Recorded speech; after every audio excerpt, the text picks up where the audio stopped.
Assalamualaikum warahmatullahi wabarakatuh. Kami dari kelompok 11 izin mempresentasikan hasil dari makalah kami yang berjudul Beberapa Pengarang Lain dan Hadiah Sastra periode 1960 sampai 1970. Perkenalkan, saya Aisyah Saliha dan rekan saya.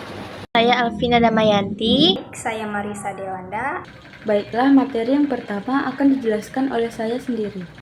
Beberapa pengarang lain periode 1960 sampai 1970 yang pertama itu adalah Taufiq Ismail.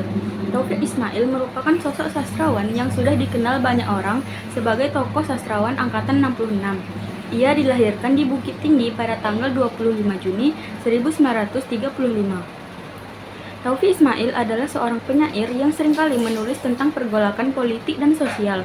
Salah satunya adalah kumpulan puisi Tirani dan Benteng yang berisi tentang perjuangan mahasiswa pada saat demonstrasi pada era Orde Lama. Yang kedua adalah Gunawan Muhammad. Gunawan Muhammad adalah seorang penyair sekaligus esais produktif yang lahir pada tanggal 29 Juli 1941. Sajak-sajaknya banyak tersebar dalam majalah-majalah dan kebanyakan mempunyai suasana yang muram, sepi, dan menyendiri. Salah satunya adalah sajaknya yang berjudul Senja Pun Jadi Kecil, Kota Pun Jadi Putih. Sajak ini bertemakan kesunyian dan ketidakpastian, bercerita tentang seorang yang menunggu suatu hal dengan sabar.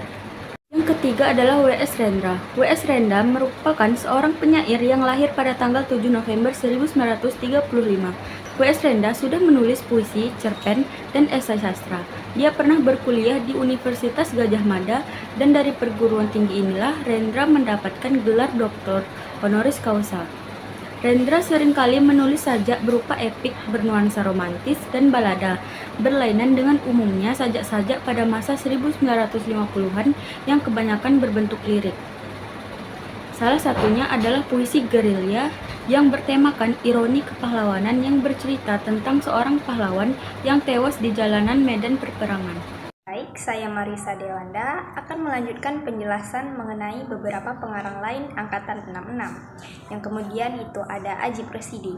Adjie Rosidi adalah seorang sastrawan, penulis, dan kebudayaan Indonesia yang terkenal dengan karya-karyanya dalam bidang sastra dan budaya Sunda. Lahir pada 31 Januari 1938 di Jawa Barat. Adjie Rosidi telah menghasilkan banyak karya yang mencakup puisi, cerita pendek, novel, dan esai.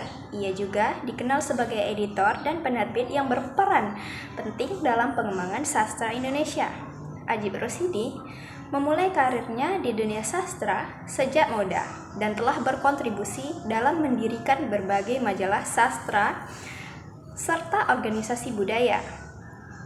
Karya-karyanya sering kali mengangkat tema tentang kebudayaan Sunda dan kehidupan masyarakat Indonesia, sehingga ia dianggap sebagai salah satu tokoh penting dalam pelestarian dan pengembangan budaya Sunda. Selain itu, Adjie Rosidi juga aktif sebagai pengajar dan peneliti, memberikan banyak kuliah dan seminar di berbagai perguruan tinggi, di dalam dan di luar negeri. Ia meninggal pada tanggal 29 Juli 2020 di Magelang, Jawa Tengah. Karyanya tetap dikenang dan dipelajari sebagai bagian dari warisan sastra dan budaya Indonesia. Salah satu karyanya adalah Tahun-Tahun Kematian, Gunung Agung di Tengah Keluarga, Ketemu di Jalan. Penghargaan yang ia dapatkan adalah Hadiah Sastra Nasional 1955 sampai 1956 untuk puisi diberikan pada tahun 1957. Kemudian ada Hadiah Seni dari Pemerintah Republik Indonesia tahun 1993. Yang terakhir itu ada Suwardi Idris. Suwardi Idris adalah seorang penulis, sastrawan, dan jurnalis Indonesia yang aktif pada pertengahan abad ke-20. Lahir pada tanggal 10 November 1930. Ia dikenal karena karya-karyanya yang mencakup cerita pendek, novel, dan esai yang banyak dimuat di berbagai majalah dan surat kabar.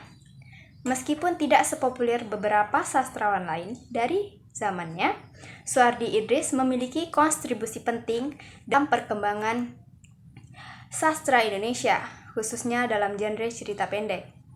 Suwardi Idris sering mengangkat tema-tema sosial dalam karyanya. mencerminkan kehidupan sehari-hari dan perjuangan rakyat kecil. Gaya penulisannya yang realistis dan humanis memberikan warna tersendiri dalam khazanah sastra Indonesia.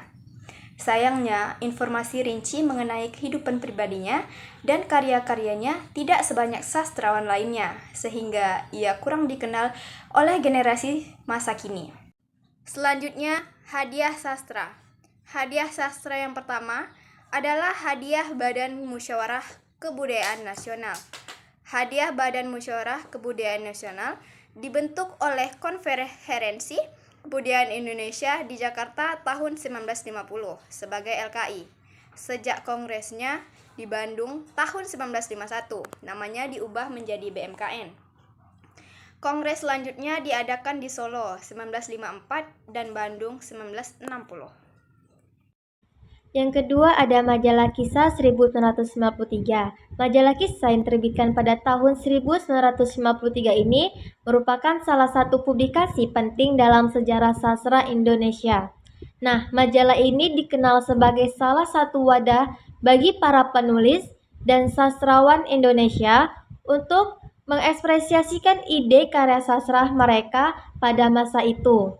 Nah, diterbitkan pada masa pasca kemerdekaan Indonesia, majalah Kisah ini memiliki peran signifikan dalam perkembangan sastra Indonesia modern, yang mana majalah Kisah ini menjadi salah satu bukti penting dari dinamika dan perkembangan sastra Indonesia di era 1950-an. Kontribusinya dalam membentuk dan mempromosikan karya-karya sastra Indonesia membuatnya dikenal sebagai salah satu publikasi penting dalam sejarah sastra Indonesia. Yang ketiga ada Hadiah Sastra LBSS 1957. Nah, Hadiah Sastra LBSS ini adalah hadiah sastra tahunan yang diberikan oleh Lembaga Basa Jauh Sastra Sunda yang disingkat sebagai LBSS kepada sastrawan Sunda. LBSS ini didirikan di Bandung pada tanggal 20 September 1952. Nah, hadiah sastra ini juga dikenal sebagai Hadiah Sastra Lembaga Bahasa dan Sastra Indonesia. Nah, penghargaan ini dihadiahkan untuk karya sastra yang memiliki kontribusi penting dalam memperkaya khazanah sastra Sunda. Pemberian penghargaan ini bertujuan untuk mendorong kreativitas para penulis serta untuk melestarikan sastra Sunda. Dan yang keempat ada hadiah majalah Horizon tahun 1969. Nah, majalah Horizon 1969 ini umumnya merupakan berisi karya sastra di Indonesia. Nah, majalah ini pertama kali terbit pada bulan Juli 1966 di Jakarta dan didirikan oleh Mochar Lubis, PK Ojong, Zaini dan Arif Budiman dan Taufik Ismail.